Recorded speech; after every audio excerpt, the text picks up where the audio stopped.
दे। श्री सूत जी बोले, हे ऋषि मुनियों, अब मैं आपको आगे की कथा सुनाता हूँ। प्राचीन समय में कनकपुर में उल्का मुख नामक एक बुद्धिमान तथा सत्यवती राजा करता था। वह प्रतिदिन मंदिर में जाकर श्री सत्यनारायण भगवान की पूजा करता था और निर्धन को अन्न, वस्त्र और धन दान करता था। उसकी पत्नी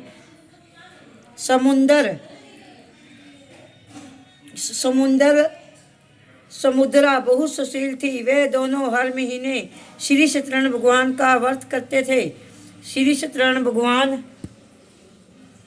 और निर्धनों को अन्न, वस्त्र और धन दान करते थे। उसकी पत्नी समुद्रा बहुत सुशील थी। वे दोनों हर महीने श्री सत्यनारायण भगवान का व्रत करते थे। श्री सत्यनारायण की अनुकंप से उनके महल में धन संपत्ति के भंडार भरे थे। सारी प्रजा बहुत आनंद से जीवन यापन कर रही थी। एक बार राजा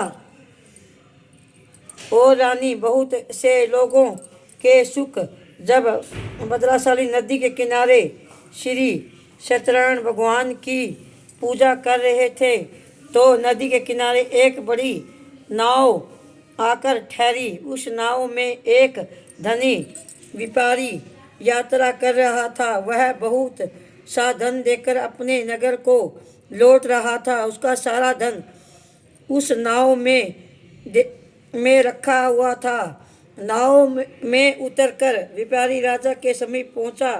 राजा की पूजा करते देखकर उसने कहा, हे राजन, आप इन सब लोगों के साथ मिलकर किसकी पूजा कर रहे हो? इस पूजा करने से मनुष्य को क्या लाभ होता है? राजा ने व्यापारी से कहा, हम हर पूर्णिमा को सत्यनारायण भगवान का व्रत करते हैं और फिर पूजा अर्चना के बाद भगवान का प्रसाद लोगों को बांटकर स्वयं भी प्रसाद ग्रहण करते हैं। सत्यनारायण भगवान की पूजा से दुखियों के सारे दुख दूर होते हैं। राजा की बात सुनकर व्यापारी ने कहा, हे राजन, मैं भी सत्यनारायण भगवान का व्रत करना चाहता हूँ। कृपा करके मुझे इस व्रत को करने की विधि बतलाइए। राजा ने व्यापारी को सत्यनारायण भगवान की व्रत की पूरी विधि बताई। राजा ने व्रत कथा सुनने के बाद व्यापारी को भी प्रसाद दिया। श्री सत्यनारायण भगवान को स्मरण से करते हुए व्यापारी ने प्रसाद ग्रहण किया और लौटकर अपनी पत्नी लीलावती से भी कहा, हमारे कोई संतान नहीं है। यदि सत्यनारायण भगवान की अनुकंप से हमारे कोई संतान हुई तो मैं भी श्री सत्यनारायण भगवान का व्रत अवश्य करूँगा। व्यापारी के ऐसे निश्चय करने से कुछ समय बाद लीलावती गर्भवती हुई। 10वें महीने में उसने एक सुंदर कन्या को जन्म दिया। व्यापारी ने पुत्री जन्म पर बहुत खुशियाँ मनाई, लेकिन न सत्यनारायण भगवान का व्रत नहीं किया। जब उसकी पत्नी लीलावती ने अपने पति से व्रत करने के लिए कहा तो वह बोली, अभी क्या जल्दी है? इसका विवाह होगा तो मैं अवश्य सत्यनारायण भगवान का व्रत करूंगा। अपने पति के वचन सुनकर लीलावती चुप रह गई। व्यापारी की कन्या कलावती शुक्ल पक्ष के चंद्रमा की तरह बढ़ने लगी। एक दिन व्यापार में बहुत सा धन कमाकर घर लौटे आए व्यापारी ने अपनी बेटी की सहेलियों के साथ उपवन में घूमते देखा तो उसके विवाह की चिंता होने लगी। व्यापारी ने कलावती के लिए सहयोग वर ढूंढने के लिए अपने सेवक को दूर दूर के नगरों को भेजा। व्यापारी के सेवक कंचनपुर नगर में पहुँचे। उस नगर में उन्होंने एक वाणिक पुत्र को देखा। वाणिक पुत्र अत्यंत सुंदर और गुणवान था।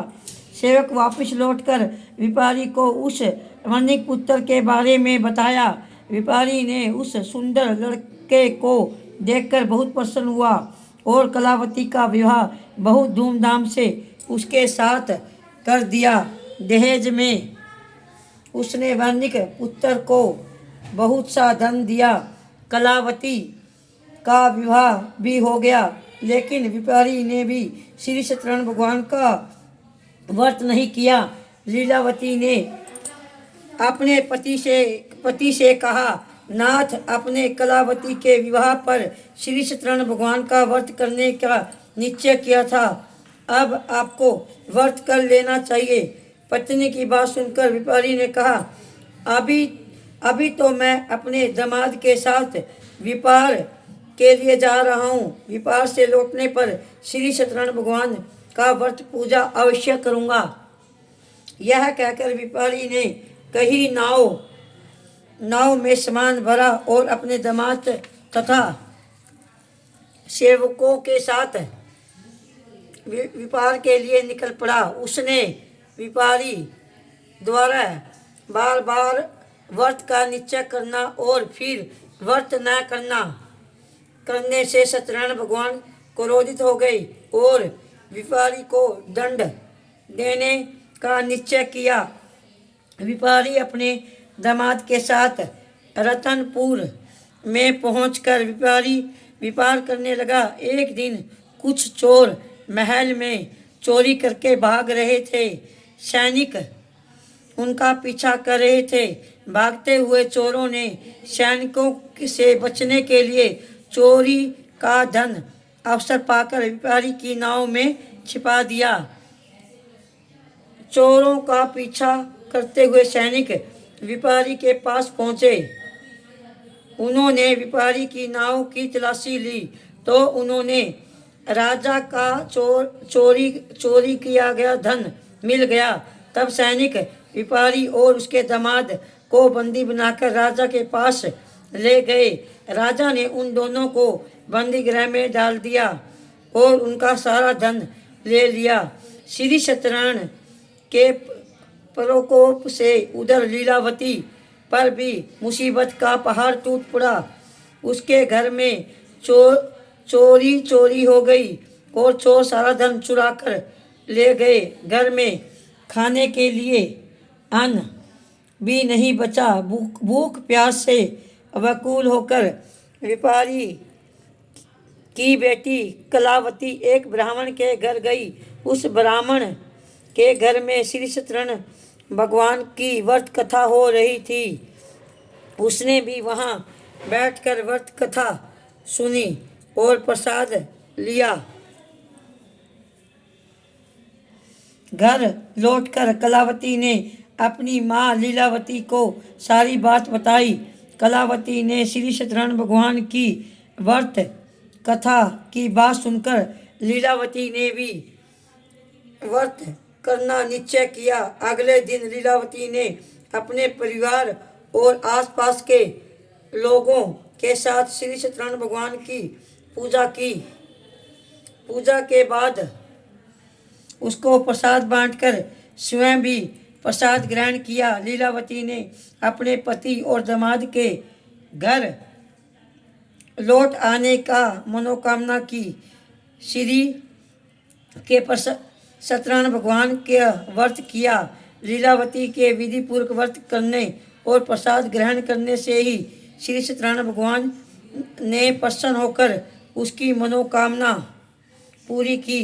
उन्होंने राजा चंद्रकेता को सपने में दर्शन देकर कहा, हे राजन, व्यापारी और उसका दामाद बिल्कुल निर्दोष है। सुबह उठते ही दोनों को मुक्त कर दो। उन दोनों का सारा धन भी वापस लौटा दो। यदि तुमने ऐसा नहीं किया तो मैं तुम्हारा सारा वैभव नष्ट कर दूंगा। इतना कहकर श्री सत्यनारायण भगवान अंतर्ध्यान हो गए। प्रत्यय होते ही राजा चंद्रकेता ने अपने मंत्रियों और राज ज्योतिषियों को रात के सपने की बात बताई तो सबने व्यापारी और उसके दामाद को छोड़ देने के लिए कहा। राजा चंद्रकेता ने तुरंत उस व्यापारी और उसके दामाद को छोड़ दिया। उसका सारा धन भी वापस कर दिया। इस प्रकार श्री सत्यनारायण भगवान की अनुकंप से व्यापारी और उसका दामाद दोनों खुशी खुशी अपने नगर की ओर चल दिए। चतुर्था अध्याय। श्री सूत जी बोले, उस व्यापारी ने अपने दामाद के साथ शुभ मुहूर्त में नाव द्वारा रतनसारपुर में प्रस्थान किया। लंबी यात्रा करने के बाद व्यापारी एक नगर के किनारे नाव को रोककर भोजन किया और फिर दोनों विश्राम करने लगे। तभी श्री सत्यनारायण भगवान साधु के रूप में व्यापारी के पास पहुंचा और उसने पूछा, हे वैनिक, तेरी नाव में क्या लदा हुआ है? व्यापारी ने सोचा, दंडी साधु अवश्य ही कुछ मांगने की इच्छा के सामने के बारे में पूछ रहा है। यह सोचकर व्यापारी ने झूठ बोला, मेरी नाव में तो बेल पत्थर भरे हुए हैं। व्यापारी के झूठ वचन सुनकर सत्यनारायण भगवान ने क्रोधित होते हुए कहा, व्यापारी के झूठे वचन सुनकर सत्यनारायण भगवान ने क्रोधित होते हुए कहा, हे वैष्णव, जो तुमने कहा है वही सत्य हो। इतना कहकर सत्यनारायण भगवान कुछ दूर जाकर अंतर्ध्यान हो गया। उधर व्यापारी दंडी साधु को वहां से खाली हाथ लुटाकर बहुत प्रसन्न हुआ। लेकिन जब व्यापारी ने अपने नाव में बेल और पत्थर भरे हुए देखे तो वह विलाप करने लगा और अपना झूठ बोलने का पश्चाताप करने लगा।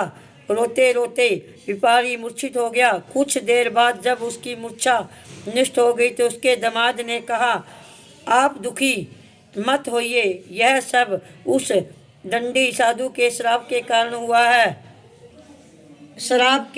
हुआ है। अब वह दंडी हमें उस विपत्ति से छुटकारा दिला सकता है। दामाद के वचन सुनकर व्यापारी दंडी साधु को तलाश में चल दिए। कुछ दूर ढूंढने पर उसे एक वृक्ष के नीचे दंडी साधु के रूप में सत्यनारायण भगवान मिल गए। व्यापारी ने दंडी साधु के चरणों में गिरकर क्षमा मांगी। दंडी स्वरूप सत्यनारायण भगवान से बोले, हे वैनिक पुत्र, तेरे झूठ बोलने के कारण ही मैंने तुझे दंड दिया है। तूने बार बार मेरी पूजा करने के लिए कहा लेकिन कभी पूजा की नहीं। व्यापारी ने तब हाथ जोड़कर कहा, हे भगवान, आप तो दीन दुखियों के कष्ट दूर करने वाले हैं, मेरी इस गलती को भी क्षमा करें। आपके रूप को तो ब्रह्मा भी नहीं जान पाते, फिर भला मैं अज्ञानी कैसे आपकी लीला को समझ पाता। अब मैं जीवन में कभी भी झूठ नहीं बोलूँगा, सदैव श्री सत्यनारायण भगवान का व्रत और पूजा किया करूँगा। आप मुझे पर अनुकंप करें। व्यापारी की क्षमा याचना सुनकर दंडी साधु ने उसको क्षमा कर दिया। उसी समय व्यापारी की नाव में भरे हुए बेल और पत्ते धन धान्य से परिवर्तित हो गए। व्यापारी ने अपने सेवक के साथ अगले दिन श्री सत्यनारायण भगवान का व्रत करके उनकी पूजा की। सबको प्रसाद वितरित करके स्वयं भी प्रसाद ग्रहण करके व्यापारी अपने नगर की ओर चल पड़े। आपने सबको प्रसाद नगर में पहुंचकर व्यापारी ने एक सेवक को अपने घर भेजा। सेवक ने लीलावती को सूचित किया। उस समय लीलावती और कलावती दोनों श्री सत्यनारायण भगवान की पूजा कर रही थी। पति और दामाद को लौट आने का समाचार सुनकर लीलावती ने तो पूजा पूरी करके प्रसाद ग्रहण करने के बाद कलावती से कहा, बेटी, मैं नदी के किनारे जा रही हूँ, तू प्रसाद ग्रहण करके शीघ्र ही आ जा। कहकर लीलावती नदी की ओर चल पड़ी, परंतु कलावती पति से मिलने की खुशी में प्रसाद ग्रहण किए बिना ही घर से निकलकर नदी के किनारे जा पहुंची। उसके प्रसाद ग्रहण न करने के कारण सत्यनारायण भगवान क्रोधित हो गए। उन्होंने व्यापारी की नाव को नदी में डुबो दिया। अपने पति को वहां न देखा, कलावती ने रोना शुरू कर दिया। तब व्यापारी ने कहा, पुत्री, अवश्य ही तुझे कोई भूल हुई है, इसलिए श्री सत्यनारायण भगवान ने तुझे दंड दिया है। तुम व्यापारी ने सत्यनारायण भगवान से प्रार्थना की, हे भगवान, मेरे परिवार की किस भूल की सजा दे रहे हो? भगवान, मेरे परिवार की किस स्त्री पुरुष से कोई भूल हुई हो तो उसे अवश्य क्षमा कर देना। तभी आकाशवाणी हुई, हे वैनिक पुत्र, तेरी कन्या तेरा प्रसाद ग्रहण किए बिना ही चली आई है। यदि अब घर पहुंचकर तेरी कन्या प्रसाद ग्रहण करके वापिस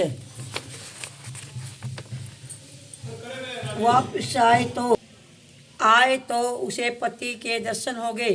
कलावती ने वैसा ही किया। उसके प्रसाद ग्रहण करके वापस लौटने पर नाव जल के ऊपर आ गई।